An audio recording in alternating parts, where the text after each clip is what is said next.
I have a question. Yes, ma'am. You said the first thing about taking a book as a proof for your belief. You said no internal contradictions. How well do you know this book? I got this from your friend the other day. It's the Bible for all of you who don't know. I don't know which version it is. I don't know who's writing, who decided what to put it in here. A shark has to murder other fish in order to survive. Now, why would God create something that has to kill other things? Why? If everything is so loving and compassionate, why? But then, Ma'am, am I allowed to answer you or not? But you're not making sense. You say the same well, thing then why are you over and wasting over your and time over standing here again? talking to me if I'm not Because making look at all sense? these people here who... When this Muslim lady boldly stood up to Cliffe Knechtle, claiming that the Bible is internally contradictory and unreliable, she didn't know what she was getting into until she ran out of arguments. She started by arguing that John 1 verse 18 says no one has seen God, while John 5 verse 19 suggests that Jesus sees the Father, implying a contradiction. But that was just the beginning. Watch what she says next, which completely changes everything. John 1, 17, 18. Do you know this one? I'll read what it says here. It says, no one has ever seen God, but God is the one and only who is at the Father's side has made him known. Right here, it says, no one has ever seen God, okay? Mm-hmm. You believe that? You take that? You want to read it? That's your book. This is what you take. You bet. Right here, same chapter, John 5:19. Right. Jesus, it says here, Jesus gave them this answer. I tell you the truth, the Son can do nothing by himself. He can do only what he sees his Father doing. No one sees, he only does what he sees. Internal contradiction. So then this book has internal contradictions. Can we agree on that? Oh, you don't say yes or no answers. What do you say? At first glance, the claim that the Bible contradicts itself seems strong. The student highlights John 1 verse 18, which states, no one has seen God, and John 5 verse 19, where Jesus claims to see the Father. If both statements are true, how can Jesus see God when the Bible says no one has? Contradiction. One of the basic principles of interpreting any book is you have to read in context. And obviously, when you read John chapter 1, the main point is Jesus is God in human form. Cliffe tried to make her see that the key misunderstanding here is context. The first passage is referring to humans. No human being has ever fully seen God in his absolute divine essence. Even Moses, a man chosen by God, was only allowed to see a partial manifestation of God's presence. However, Jesus is not merely human. He is God in the flesh. When Jesus says he sees the Father, he is not speaking in terms of physical sight, but of eternal divine relationship and perfect knowledge of God. As part of the Trinity, Jesus exists in unity with the Father and reveals him fully to humanity. But she wouldn't even let him finish. But then, ma'am, am I allowed to answer you or not? But you're not making sense. You say the same well, thing then why are you wasting your time standing here talking to me if I'm not making sense? Because look at all these people here who have questions. There's fine, then why don't you let me go on to other people? If I don't make sense, ma'am, why do you waste your time? Why am I going to let you misguide them with your misguidance? Oh, I see. Sit here and so you have to sort of be a parasite who who comes in here and just feeds off the people who are listening to me talk? Absolutely, why not? You've already made a fool of yourself here anyways. Why, that's pretty sad. Why can't you just be open and honest and have an honest dialogue? Let me explain this. Yep, okay. Explain this. At this point, another Muslim student had to ask another question before it turned into a bloodbath. Thank you. Okay. John chapter 1. John begins with the words, in the beginning was the Word, and the Word was with God, and the Word was God. Crystal clearly, John 1:1 is stating the deity of Christ. The word there is Christ. The Greek word is logos. Obviously, by reading John 1, you know he's talking about Christ. Obviously, he's hearkening right back to Genesis chapter 1, verse 1, which says, in the beginning, God created the heavens and the earth. John is taking that and putting it in Greek. John 1:1, in the beginning was the Word, and the Word was with God, and the Word was God. Nobody has seen God. I haven't seen God. You haven't seen God. But the claim of John is, and the claim of Jesus is, that he is God, revealing himself in human form. That's clearly, unmistakably what John 1 is teaching. And you don't have to have a PhD in New Testament. Just read it yourself. Therefore, there is no contradiction. The Bible distinguishes between humans, who cannot see God in his fullness, and Jesus, who is God and reveals the Father. The student's argument collapses under the weight of proper interpretation. Still, she didn't seem to be satisfied, and her next attack is on the Bible's trustworthiness, claiming that it has been changed, rewritten, and corrupted over time. Clearly, unmistakably, what John 1 is teaching. And you don't have to have a PhD in New Testament. Many skeptics argue that, because there are different translations, the original message has been lost. However, this argument misunderstands the difference between translation and corruption. First, the Bible has more ancient manuscripts than any other historical document. Over 5,000 Greek manuscripts of the New Testament exist, some dating within decades of the original writings. For comparison, works like Plato's Republic and Julius Caesar's Gallic Wars have only a few hundred manuscripts, yet no one questions their authenticity. Second, while minor variations exist between copies, they do not affect the core doctrine of Christianity. Scholars compare manuscripts from different regions to ensure accuracy, and the consistency between them is remarkable. If major changes have been made, we would see drastic differences between ancient copies, but we don't. Lastly, the claim that the Bible was altered under King James is historically inaccurate. The King James Version was simply an English translation made in 1611, long after the Bible was already established in Greek and Hebrew. The original texts remain unchanged. In short, if the Bible is to be rejected as unreliable, then all of history must be discarded as well. Before we continue with how Cliffe Knechtle totally dismantles the lady's arguments, leaving her completely dumbfounded, listen to how he humiliated this other guy, who, as you'll soon find out, is an extremist. A shark has to murder other fish in order to survive. Now, why would God create something that has to kill other things? Why? If everything is so loving and compassionate, why?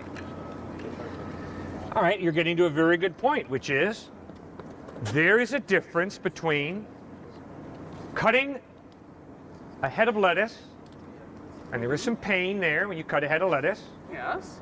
Cutting a cow's head. Plant has to die or an animal has to die, either or. Cutting a cow's head versus cutting your head. Okay. Notice how Cliffe tactfully deconstructs his argument of why humans are not allowed to butcher other humans and eat their flesh, since man is basically an animal, just like cattle and chicken. Make no mistake, whatever Islamic stem this student identifies with is definitely extremist, and Cliffe was more than ready to take him on. No. Not according to your worldview. Yes. According to your worldview, there is no difference between cutting a head of lettuce, a cow's head, or a human head. We're all just chemicals, right? We are. Okay. My worldview is radically different. My worldview says, although the head of lettuce is alive, it is not an animal and it's not a human being. It's of a different order than an animal, and an animal is of a different order than a human. All right. Therefore, according to my worldview, it is not an option for me to cut your head and eat your flesh. It is an option for me to eat a cow. It is an option for me to eat a head of lettuce, but not you. We'll say that he thinks that all chemicals, all life is for nothing. Does that take away from his argument? Does that make the, because this started from the whole Big Bang, matter being eternal, stuff like that, as opposed to a loving creator who does that. Does that prove that he's wrong and you're right? That a creator is more plausible than the matter always being there? I am using reason to challenge you to think about your experience of life. And I am convinced that your experience of life is that love is real. That there's more to love than just a chemical reaction. Not necessarily, honestly. Like, of course. And just when it seems they are finally ready to listen to Cliffe, the lady returns, and this time with a more difficult argument. Not against the Bible or the subject of Jesus being God, but against the way Christians believe. Everybody should learn about his life. How did you find out about Jesus? I was taught. By whom? Through going to church and my family. So why did you trust a priest in a Catholic church and your family to tell you the accurate truth about Jesus? Really, because religion perpetuates brainwashing. That's the only way to say it. When you take a child and you teach them from day one that they have to go to church once a week, and it's just like learning a language.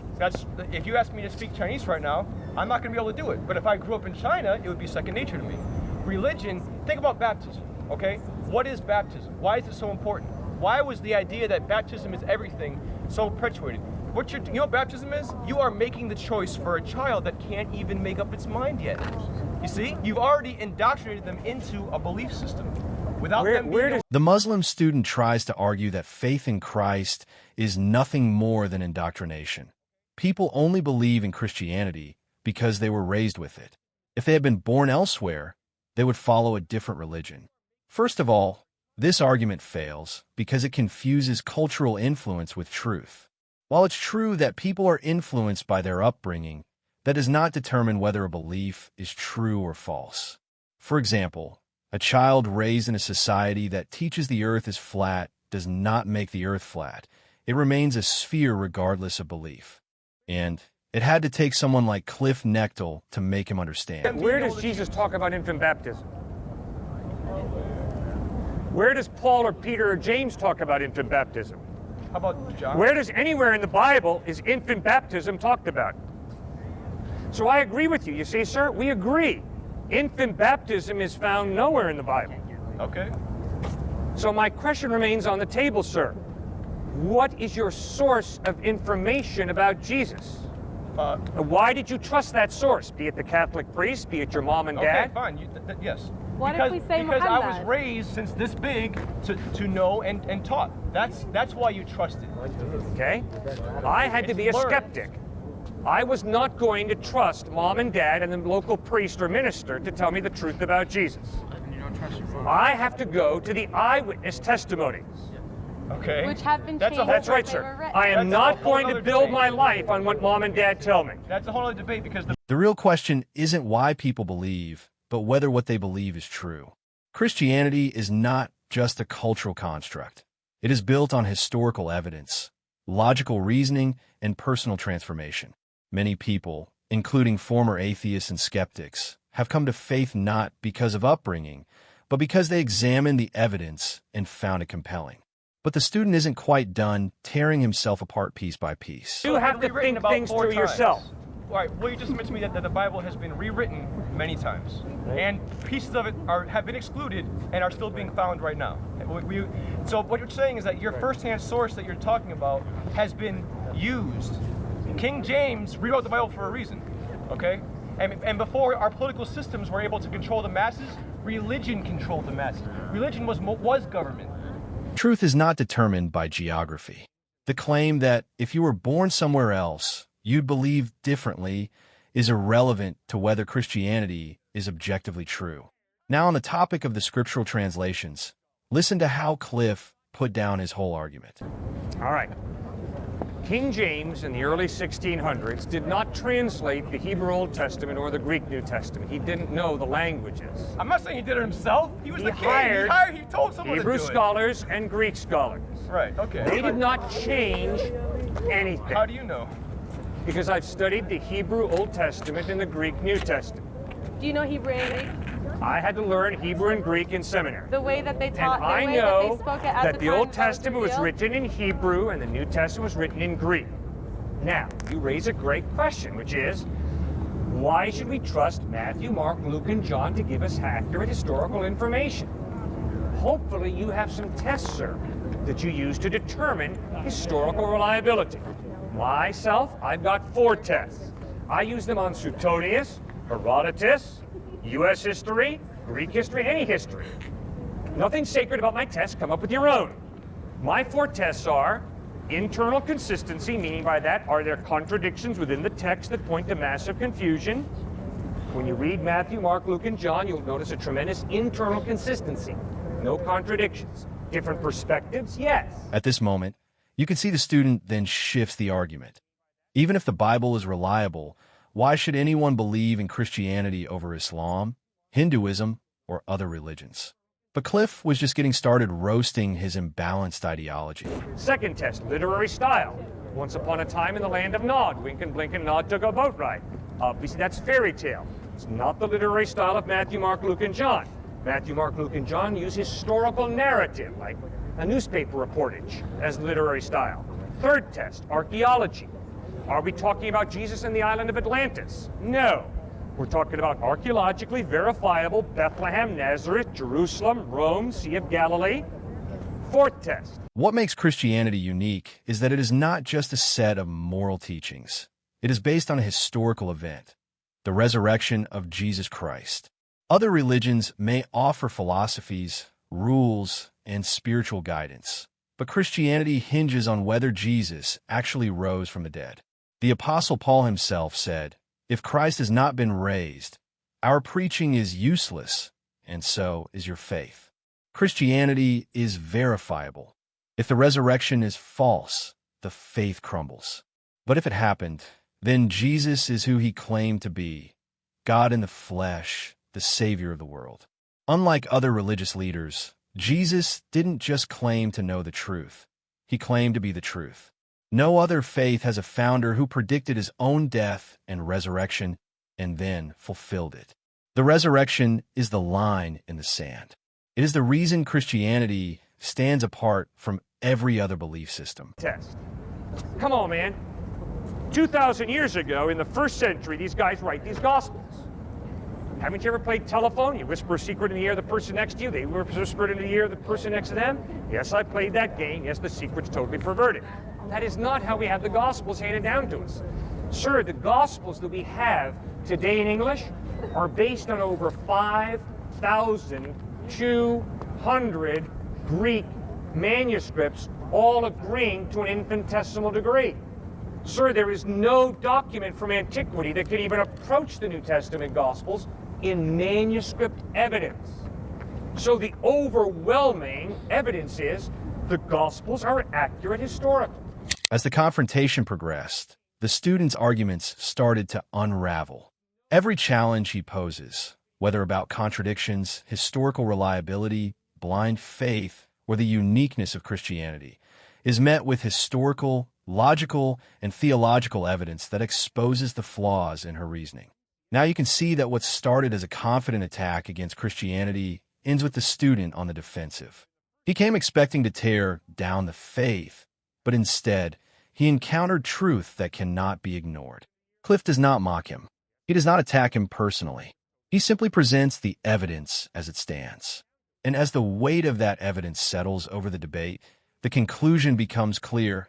Christianity is not built on myths, contradictions, or blind faith. It is built on truth, reason, and historical fact, a foundation that no skeptic can shake. Do you think it's efficient how Cliffe Knechtle dismantled every argument these Muslim students brought up? Please let us know your thoughts in the comments. And don't forget to like and subscribe.